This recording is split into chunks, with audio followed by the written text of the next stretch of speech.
Yo, Taylor, I'm really happy for you. I'm gonna let you finish. But Beyonce had one of the best videos of all time. One of the best videos of all time.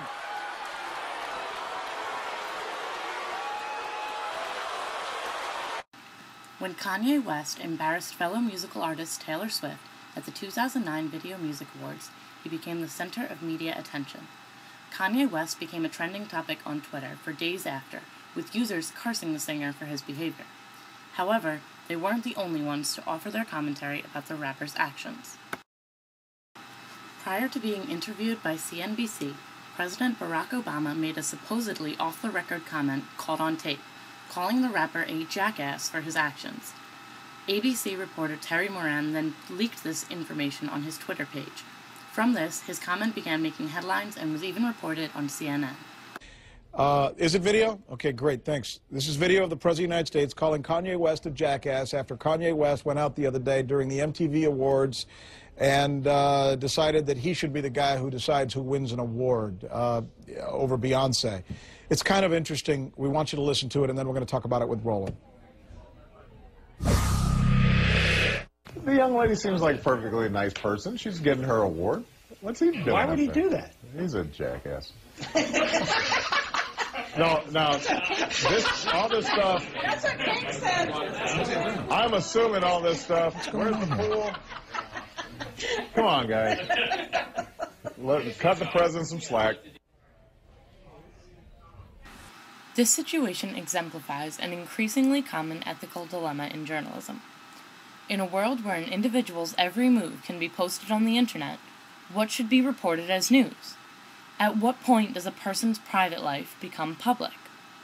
In order to gauge this, we asked a series of questions. First, what is news?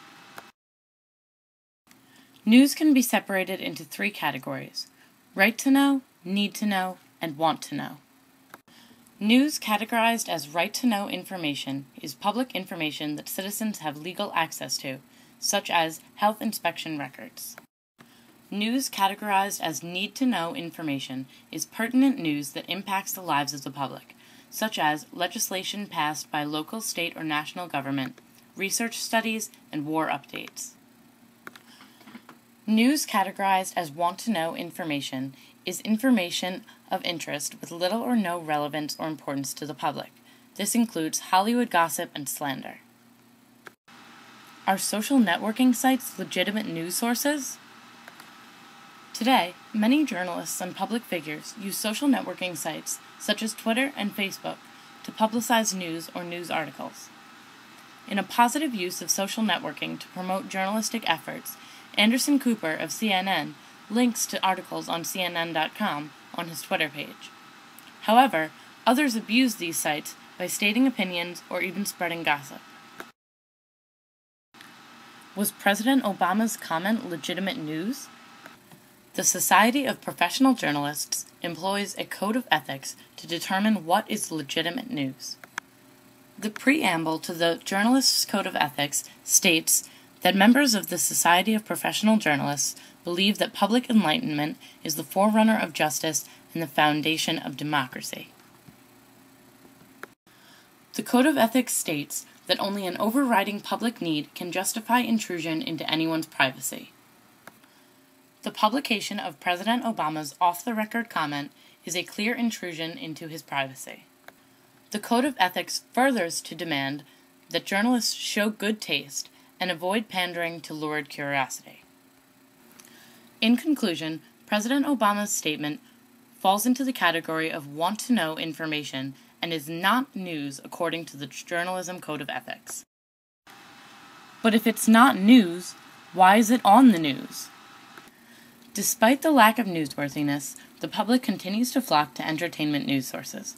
For example, Perez Hilton's celebrity blog is currently one of the most popular websites in the United States, boasting 105 million views per month. According to Nielsen, in 2008, YouTube was the sixth most popular website in the United States, with 72,000 plus visitors per month. In contrast, no websites affiliated with major print journalism publications or broadcast journalism stations made the list. As public demand for celebrity news grows, the news producers continue to supply it and a vicious cycle persists. This inevitably leads to a decrease in public discourse and political knowledge. A poll in 2003 found that more teens were able to identify the Three Stooges than the three branches of government. Similarly, according to the Associated Press, in 2004, more votes were cast in the American Idol finale than the presidential election. Suffrage is considered a forerunner of democracy. What rules are in place to address this journalism social networking crossover? Is it just a free-for-all of spreading information? Certain publications, such as the National Public Radio and the Washington Post, have banned or restricted reporters' use of social networking sites. On September 25, 2009, the Washington Post released guidelines for the use of social networking sites by journalists. Among other things, the guidelines stress that reality is simple. If you don't want something to be found online, don't put it there. The Post insists that when using these networks, nothing they do must call into question the impartiality of their news judgment. They must never abandon the guidelines that govern the separation of news from opinion, the importance of fact and objectivity, the appropriate use of language and tone, and other hallmarks of their brand of journalism. This article was in response to several tweets posted by journalist Raju Narasetti that blatantly expressed his opinion on topics such as government funding of war versus healthcare and the condition of Senator Byrd's health. Narasetti has since deleted his Twitter account. The Post guidelines further in requiring that Post journalists must refrain from writing, tweeting, or posting anything, including photographs or video, that could be perceived as reflecting political, racial, sexist, religious, or other bias or favoritism that would be used to tarnish our journalistic credibility. In contrast, other media outlets endorse social networking sites and promote their usage. For example, ESPN directs viewers and readers to follow reporters on Twitter. So who's responsible for the quality of news, the producer or the consumer? Consumers can only know what information is provided to them, and assume that they need to know this information.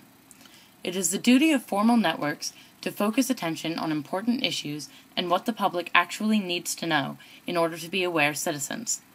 They shouldn't feed into the public's desire for slander and gossip. The news does an injustice to the pressing issues of the world by positioning them alongside celebrity gossip. A 2003 study sponsored by the National Conference of State Legislatures found that barely half of 15 to 26-year-olds agreed that paying attention to government and politics is important to good citizenship, and only 2/3 considered voting a meaningful act. So what can we do about it?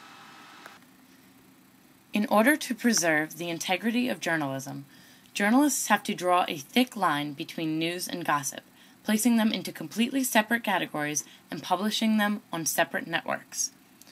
Journalists with social networking profiles should only publicize officially reported information, such as links to news articles. Punishments should be more severe for any journalists found pandering to the lurid curiosities of the public. News reporters, whose job it is to seek truth and report it, should not be setting forth information that is opinion instead of fact. However, if used properly, social networking sites could successfully promote properly gathered news and benefit the public as a go-between for credible sources instead of merely milling gossip.